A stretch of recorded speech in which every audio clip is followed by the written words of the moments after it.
Boa noite, meus irmãos.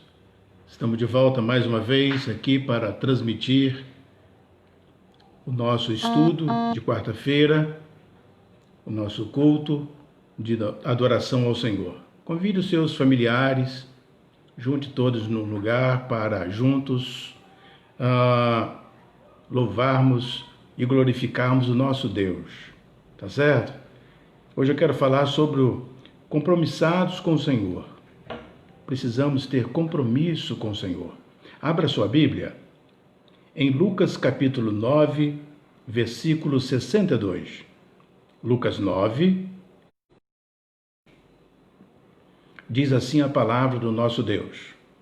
Jesus respondeu: ninguém que põe a mão no arado e olha para trás é apto para o reino de Deus. Vou repetir. Jesus respondeu: ninguém que põe a mão no arado e olha para trás é apto para o reino de Deus. Que Deus abençoe a tua palavra lida. Amém? Vamos orar. Curva sua cabeça onde você está, feche seus olhos e vamos falar com o nosso Deus. Nosso Deus e nosso Pai, obrigado, Senhor, porque nós estamos vivos, o Senhor tem nos sustentado, o Senhor tem nos protegido. Pai, obrigado por cada um que está neste momento, ó Pai, te cultuando através desse meio de comunicação, através do Facebook, do YouTube. Ó Pai, que o Senhor esteja abençoando cada vida, cada família neste momento. Nos dê um bom culto. Fale, por favor, ó Pai, o nosso coração, a nossa alma, que possamos todos nós sermos tratados pelo Senhor. Nós oramos assim, já agradecidos, no nome de Jesus. Amém e amém. Queridos, quando Jesus falou isso, é interessante que Jesus estava falando para pessoas que conheciam isso. Pessoas que conheciam exatamente esse tipo de trabalho. Quando um animal era colocado à frente e um homem segurando o arado ia trabalhando a terra. Mas se o homem ou a pessoa, por acaso, que estava segurando o arado, olhasse para trás, ele perdia o rumo.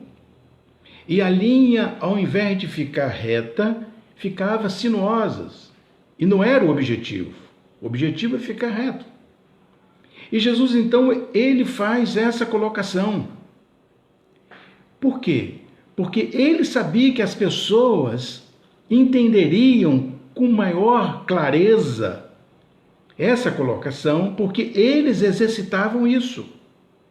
Então, eles sabiam que não podiam olhar para trás, olhar para o passado, olhar para a sua vida pregressa, olhar para o seu pecado, porque senão eles não seriam aptos para seguir a Jesus. Para onde você tem olhado? A Bíblia nos diz, em Hebreus capítulo 12, versículo 2, a parte A, olhando para Jesus, autor e consumador da nossa fé. Então nós precisamos ter foco, ter o nosso olhar direcionado para o Senhor, e nós seguiremos em linha reta, agradando ao Senhor em todas as coisas. E para nós agirmos assim, nós precisamos de compromissos. Precisamos estarmos compromissados com o Senhor. E queridos, tem se falado que somos uma sociedade que não quer compromisso. Antes da quarentena, tivemos algumas reuniões com alguns pastores e falava-se exatamente sobre essas questões.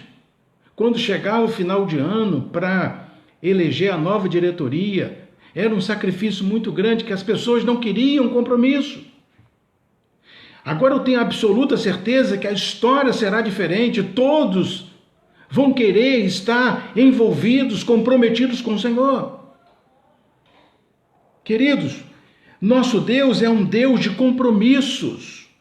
Jesus comprometeu-se tanto que se fez carne e habitou entre nós. Tomou nossos pecados e na cruz deu sua vida por nós. Para quê, pastor? Para que nós tivéssemos compromisso com Ele, que é o dono da nossa vida. Que compromisso nós devemos ter e assumir com o Senhor? Eu destaquei alguns compromissos. O primeiro compromisso que eu devo ter, e você também, é o compromisso com a oração. A oração, queridos, é um momento especial seu com Deus. É quando você fala com Deus. A semelhança de Jesus. Jesus era uma pessoa de oração. Em Marcos capítulo 1, versículo 35, a Bíblia diz que Jesus, de madrugada, quando ainda estava escuro, levantou-se, saiu de casa e foi para um lugar deserto, onde ficou orando. Ele gostava de orar, não tinha horário. Ele tinha prazer em estar na presença do Pai, para nos ensinar. Porque ele fazia isso para nos ensinar, para nós fazermos o mesmo. Em Lucas capítulo 6, versículo 12, num daqueles dias, Jesus saiu para o monte a fim de orar e passou a noite orando a Deus, noite inteirinha ali orando a Deus, ao Pai, buscando uma intimidade com o Senhor. Em Lucas 22, 44, eu destaquei alguns versículos sobre oração que eu acho importantíssimo e interessante. Em Lucas 22, 44, estando angustiado, ele orou ainda mais intensamente, e o seu suor era como gotas de sangue que caíam no chão. Tamanha era o desejo de estar à presença do Pai, em oração. Exemplo, Jesus é o nosso grande paradigma. Ele fez tudo isso para nós fazermos igual a Ele, para nós seguirmos o seu exemplo. Como que você tem orado? Qual tem sido o seu momento de oração com Deus? Querido, a oração, nós não temos dúvida que a oração, ela é eficaz.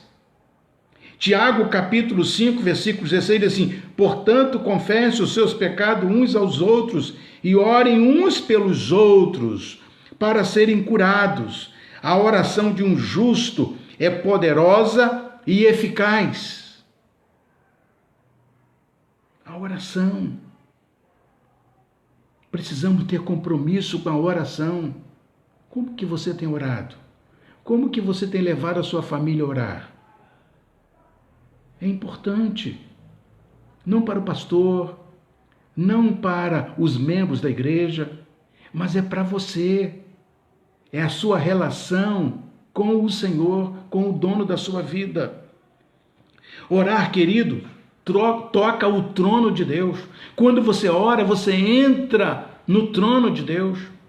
Orar é abrir as janelas dos céus. Orar é ver o braço do Senhor em movimento, operando milagres. Quando ora, as coisas acontecem a favor de cada um que ora. Orar é vida de intimidade com Deus. Orar é crer na esperança de dias melhores, de nós sairmos de uma vez por todas, dessa pandemia ou desse isolamento que estamos vivendo. Orar é ver Deus trazer à existência as coisas que não existem. Eu preciso orar, mas orar com fé. Orar crendo que Deus vai resolver, vai agir. Orar é saber que Deus é poderoso para fazer infinitamente mais do que pedimos ou do que pensamos. Deus é poderoso, creia nisso, ore. Como tem sido a sua vida de oração? Como tem a sua vida de compromisso em orar ao Senhor? Jesus nos ensinou. A única coisa que nós precisamos é ter o compromisso com Ele, marcar um encontro com Ele e orar.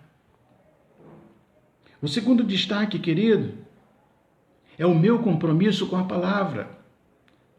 Porque quando eu oro, eu falo com Deus. Quando eu leio a Bíblia, Deus fala comigo. E eu preciso manter esse diálogo. Eu preciso interagir com Deus. E esse diálogo, ele é favorável para nós. E importantíssimo para a minha vida e para a minha família. O meu compromisso com a palavra, querido, de estudá-la. Pastor, estudar é diferente de ler? É diferente. Estudar, você estuda refletindo sobre o que você está lendo. João capítulo 5, versículo 39. Vocês estudam cuidadosamente as Escrituras. É a recomendação. E são as Escrituras que testemunham a meu respeito, diz o texto. Então, é importante estudar as Escrituras. Eu preciso meditar nela. O Salmo 19, versículo 4, diz assim, que as palavras da minha boca e a meditação do meu coração sejam agradáveis a ti, Senhor, minha rocha e meu Redentor. Quando eu leio a Bíblia e quando eu medito, o meditar é com o coração, é o sentimento que você tem por Deus, é o que você sente por Ele, é a gratidão que você tem pelo que Ele fez por você. E isso é importantíssimo, porque quando você é grato ou quando você é grata, Deus prepara algo extraordinário e maravilhoso para você. Há uma recompensa por parte de Deus. Porque, querido, Deus se agrada de um coração agradecido e de um coração comprometido com Ele. Deus se agrada. O Salmo 1, versículo 2, diz assim, ao contrário, sua satisfação está na lei do Senhor e nela medita de dia e de noite. Aonde que está a sua satisfação? Aonde que está? Na televisão? No celular? No computador? Aonde que está a sua satisfação? Nas pessoas? No que as pessoas falam ou faz? Nos seus amigos? A sua satisfação precisa estar na palavra de Deus. Porque é ela, a palavra de Deus, que nos satisfaz, que nos alimenta, que nos sustenta. E precisamos ter essa satisfação. Eu preciso, querido, também guardá-la no coração. Por quê, pastor? Porque tem pessoas que têm a palavra de Deus, mas não guardam. Tem só na mente. Ela sai, mas não guarda. É preciso guardar. E o salmista, ele me ensina isso também. A Bíblia, ela ensina a gente como agradar ao Senhor.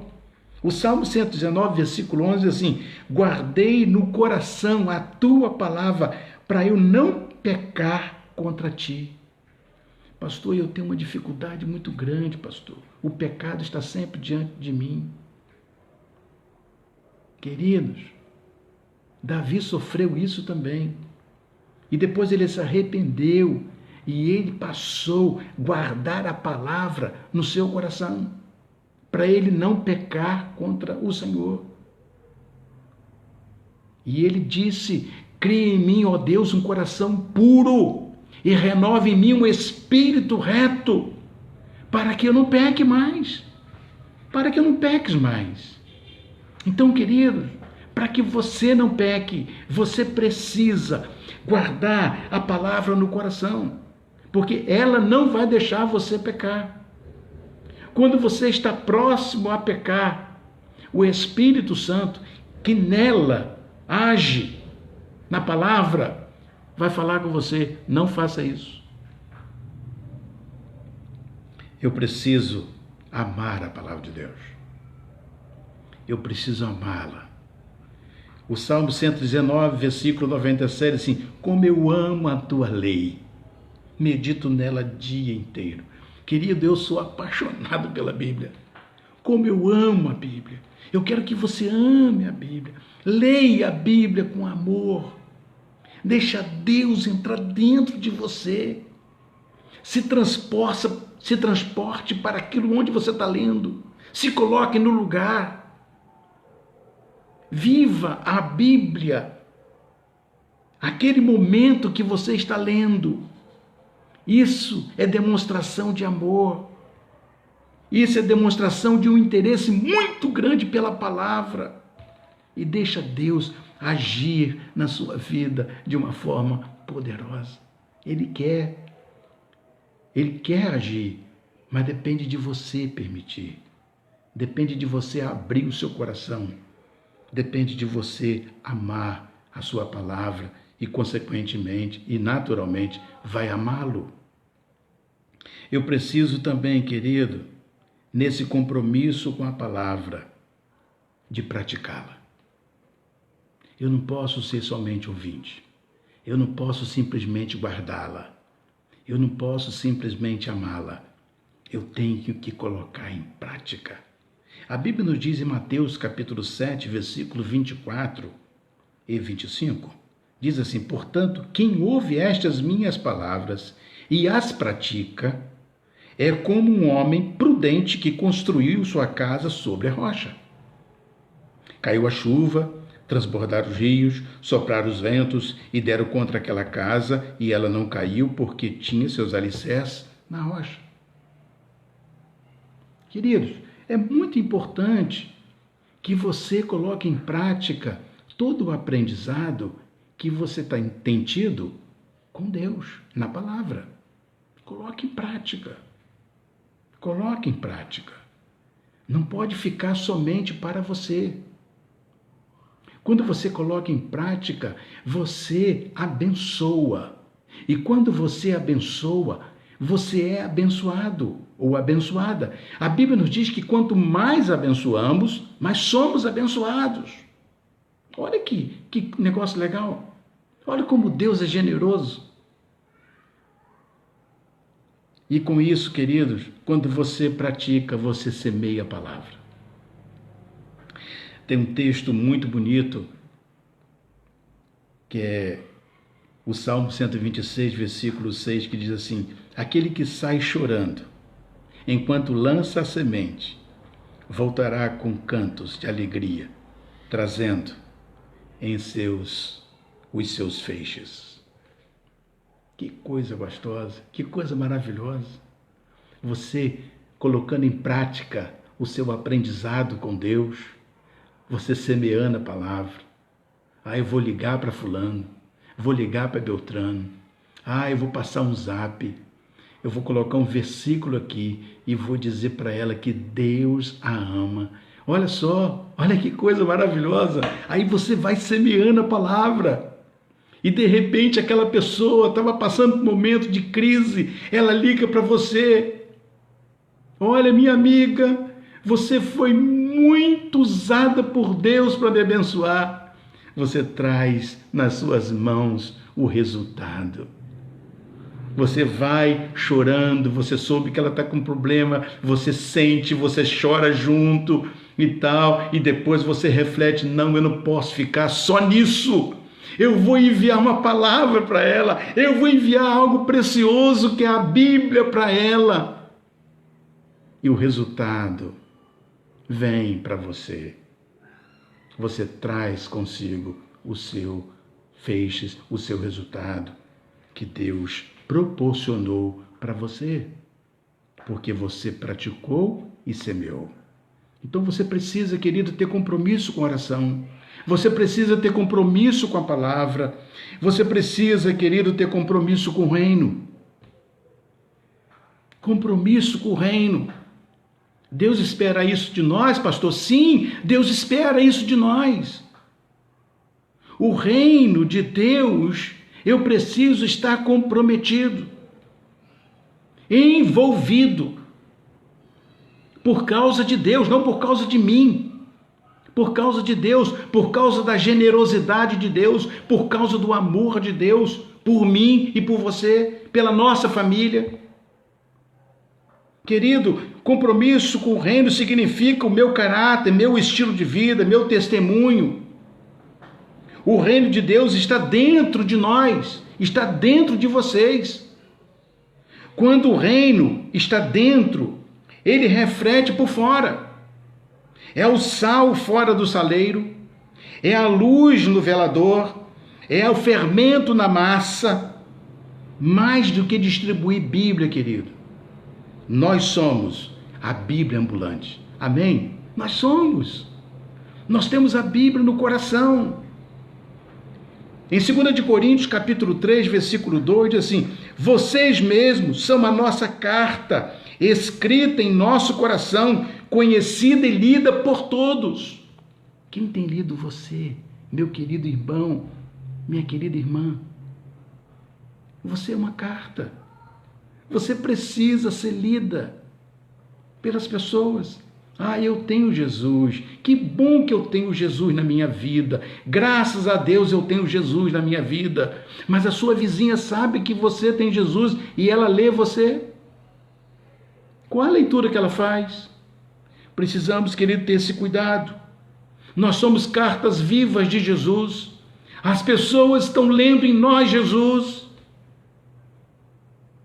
Mais do que pregar com palavras, nós somos o bom perfume de Cristo. Exalamos por aonde passamos o perfume de Cristo. Precisamos exalar esse perfume. O mundo está com cheiro ruim. O mundo só fica com cheiro melhor quando os servos de Deus começam a exalar o perfume de Cristo. Esse perfume, sim, faz diferença. Esse perfume é diferente. É um perfume que ele é impregnado nas pessoas e começa a restaurar a pessoa através da sua vida. Você sendo usado por Deus. Em 2 Coríntios, capítulo 2, versículo 15, Paulo fala assim: porque para Deus somos o aroma de Cristo. Olha que coisa gostosa! Entre os que estão sendo salvos e os que estão perecendo, nós somos o aroma de Cristo. E aonde chegamos, o cheiro é diferente, fica diferente. Porque chegou alguém que tem um compromisso com Deus. Alguém que é compromissado com a palavra, com a oração e com o reino de Deus. Eu quero caminhar, querido, para o encerramento. Dizer para você que o amor pelo reino é o compromisso com Deus. É viver o reino, é ter o reino como prioridade. Veja o testemunho do apóstolo Paulo, Atos capítulo 20, versículo 24. Todavia, não me importo, nem considero a minha vida de valor algum para mim mesmo. Se tão somente puder terminar a corrida e completar o ministério que o Senhor Jesus me confiou, de testemunhar do Evangelho da graça de Deus. Queridos, nós temos uma carreira a cumprir, eu e você. Temos uma carreira, uma corrida a ser completada. E, queridos, Jesus nos confiou para testemunhar o Evangelho da graça dele. Ame o reino de Jesus. Não se preocupe com o reino do mundo, se preocupe com o reino celestial. Esse reino é valoroso. Ali está o grande tesouro para a nossa vida. E, querido, Deus está à procura de pessoas que se disponham a uma vida de sério compromisso. Um compromisso verdadeiro, um compromisso com a oração, com a palavra e com o reino. Você está disposto, com a ajuda da graça de Deus, selar hoje o seu compromisso? Coloque isso no seu coração. A partir de hoje, eu quero orar mais, eu quero ser mais íntimo de Deus. A partir de hoje, eu quero ler a Bíblia, eu quero estudar, eu quero meditar, eu quero amar a Bíblia, eu quero me envolver, eu quero ser mais íntimo de Deus através da palavra. Eu quero falar com Ele, mas eu quero permitir que Ele fale comigo. E eu quero ter o compromisso com o seu reino, de testemunhar, de viver Cristo, de exalar o perfume, de dar um testemunho vivo e eficaz para as pessoas que Jesus é tudo para mim, que Jesus é tudo para nós. Que Deus assim nos abençoe, que Deus assim te abençoe, abençoe a sua família e guarde de todo perigo e de todo mal. Vamos orar e logo em seguida estaremos encerrando o culto desta noite. Nosso Deus e nosso Pai, obrigado, Pai, por este momento que passamos diante da Tua palavra. Aprendemos aqui, Senhor, que nós precisamos termos compromisso com o Senhor, sermos compromissados com o Senhor, compromisso com a oração, compromisso com a Tua palavra e compromisso com o Teu reino. Deus, oh meu Deus, nos ajude cada um de nós a sermos, ó Pai, compromissados, a termos, ó Pai, uma vida diferente, vivermos para o Senhor. Quanta preocupação que a gente tem às vezes, ó Pai, com o mundo, mas sabemos, ó Pai, na Tua palavra, que necessitamos e precisamos nos preocupar com o reino da luz, o reino do Senhor, para darmos testemunho, para lançarmos sementes, para proclamarmos a Tua palavra. Ajuda-nos, ó Pai. Deus, quero pedir também que o Senhor abençoe as pessoas que estão enfermas da nossa igreja, se recuperando, que o Senhor continue restaurando a irmã Laudiceia, a irmã Penha, a irmã Arlete.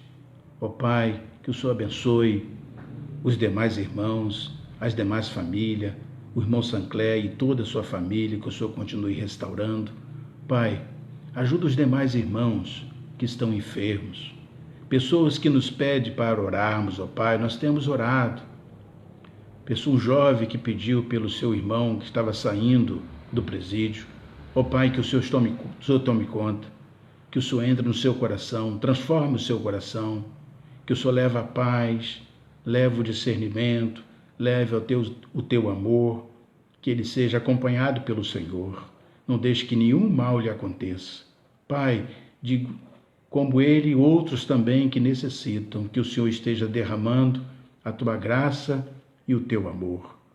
Quero te pedir também, ó Pai, pelas pessoas que estão na linha de frente, trabalhando, ó Pai, nos hospitais e em demais lugares, que sejam todos, ó Pai, protegidos pelo Senhor, guardados pelo Senhor. Ajuda todos nós, abençoe nossas famílias, guarda-nos de todo perigo e de todo mal. O Senhor é um Deus muito bom, o Senhor é um Deus muito gostoso. Como é bom te servir, como é bom sentir o Senhor agindo no nosso viver. Pai, continue nos abençoando e continue nos ajudando nesse período. Que saudade da igreja presencial. Mas, ó Pai, entendemos que vai ser no momento do Senhor. E sabemos, ó Pai, que o Senhor sempre tem o melhor para nós. Nós oramos assim, agradecidos, no doce, precioso, glorioso, grandioso, operoso nome que é sobre todo nome, o nome do nosso Senhor, do nosso Salvador, Jesus Cristo. Amém e amém. Que Deus te abençoe, que Deus te dê um restante de semana na presença dEle e que você possa estar sempre orando, lendo a palavra e buscando sempre um compromisso com o reino do Senhor. Até domingo, pela manhã e à noite. Que Deus assim nos guarde e nos abençoe.